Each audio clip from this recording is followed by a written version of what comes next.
Well, good morning. It is Monday. It is August the 11th, 2025. Welcome to another Before the Noise. I hope everyone had a fantastic weekend and you're looking forward to a great week. Let me start by asking you a question this morning. It's a question that I think will define everything about your life, not just today. And the question is, who comes first? I don't mean who gets to go to the front of the line at the grocery store or who gets the first slice of cake at a party. I'm talking about ultimate rank. I'm talking about the one who stands above every ruler in your life, every influencer, every personal ambition, every dream, every desire, every comfort, every ambition. Listen, before there was a sunrise, before there was a heartbeat in Adam's chest, before the stars learned how to shine, Jesus was already there. Before kings wore crowns, before nations drew borders, before you took your first breath or made your first mistake, Jesus was. And if he was before all things, then he must come before all things in your life today.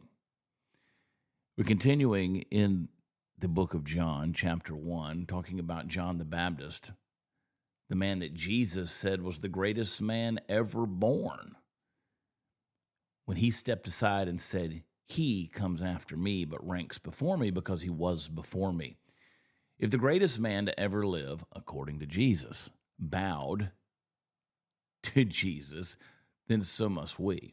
Now, the question is, does Jesus have that place in your life?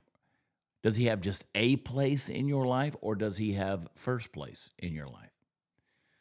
So the Apostle John writes those words about John the Baptist in John chapter 1, verse 15. He said, "John bore witness about him, and he cried out, 'This is he of whom I said, he who comes after me ranks before me because he was before me. For from his fullness we have all received grace upon grace.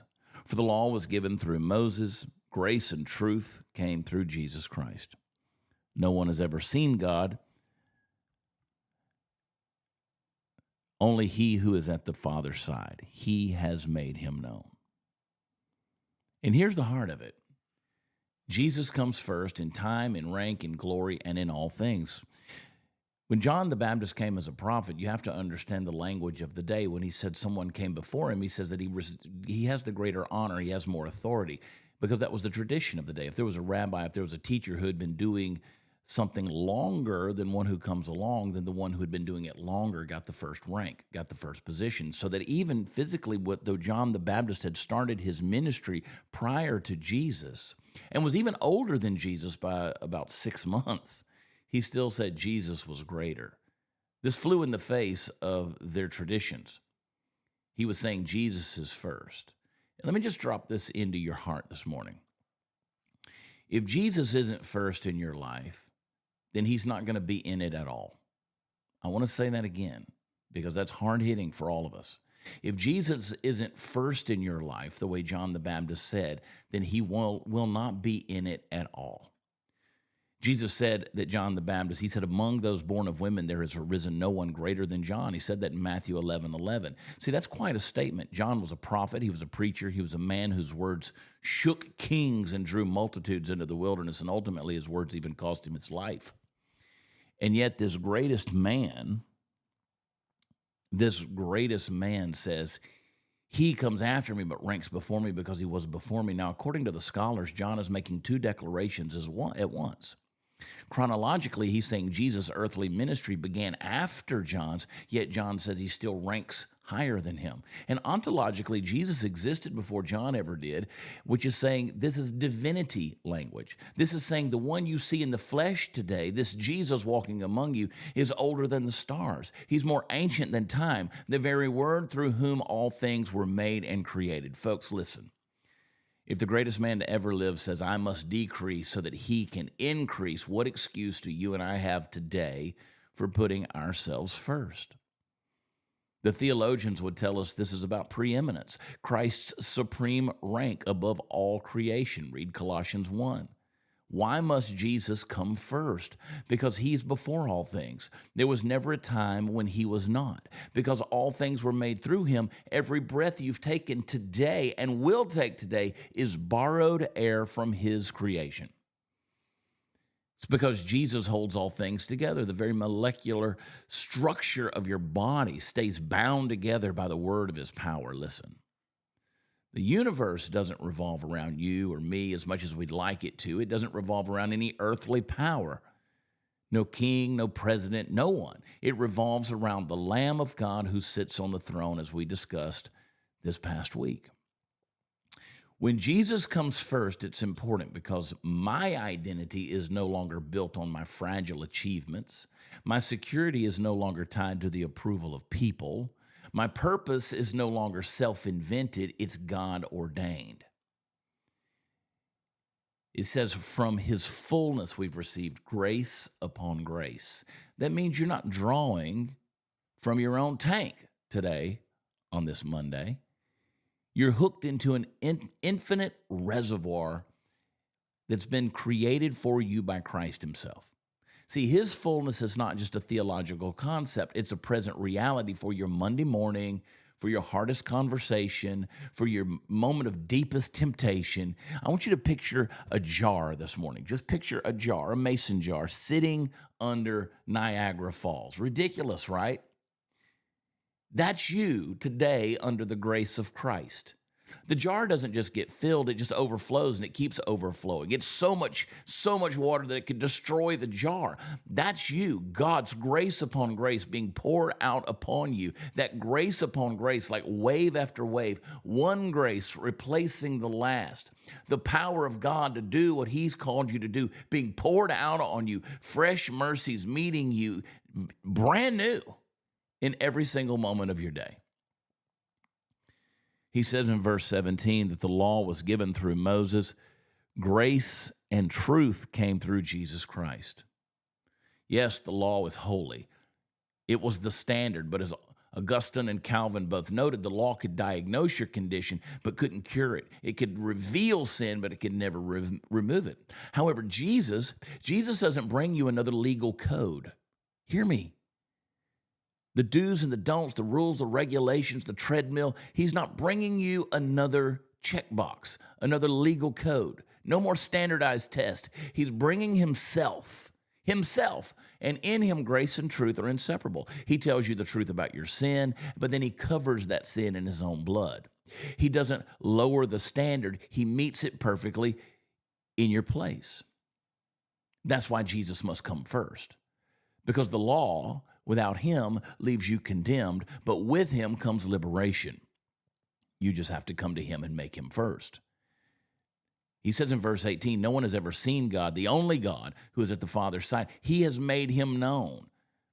Exegesato is the Greek word. Exegesis, we get our English word from that. It means the ability to fully explain or to unfold something in detail. Jesus is not a partial glimpse of God. He is God explained.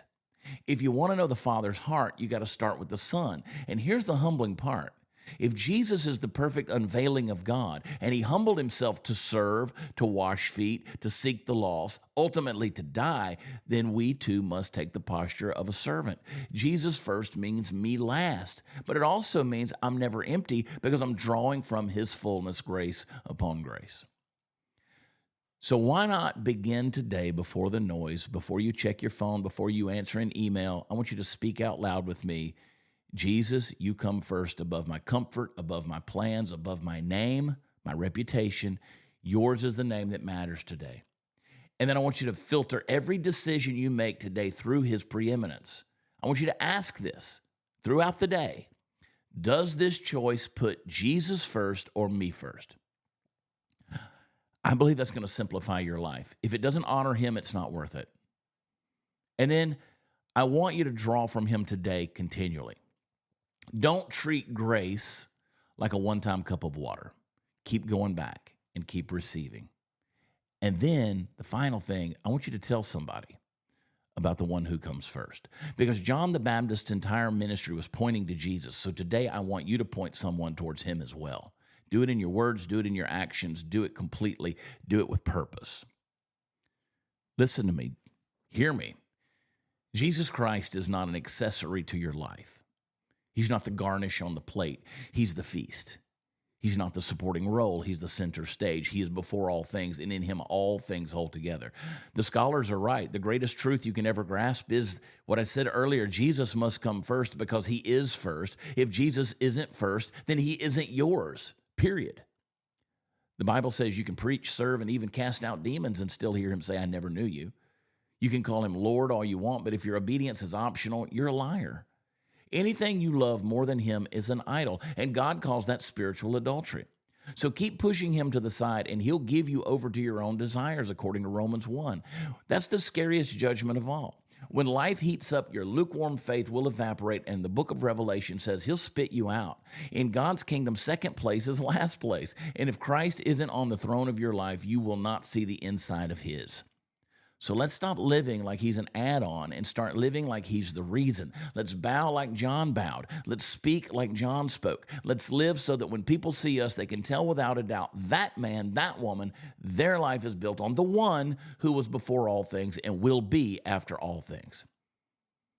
So when you go throughout today or you wake tomorrow, remember, you're not starting from emptiness, you're starting from his fullness. And from that fullness, you will walk in grace upon grace until you see him face to face. So rise today in the confidence that your supply is Christ himself. Walk into that meeting, that challenge, that conversation, knowing that you're backed by the eternal one. And when you feel empty, remember, you are not drawing from yourself. You're drawing from the endless, unstoppable, glorious fullness of the Son of God. Grace upon grace. Grace upon grace. Thank you for spending a few sacred minutes with me today before the noise. My prayer is that you will walk into whatever comes next, not empty, but filled, not rushed, but rooted, and not reactive, but renewed. Take a deep breath. God is already ahead of you. And I managed to make it through this one without crying. We'll see what tomorrow brings. And I'll see you there. Same place, same peace before the noise. I love you. God bless.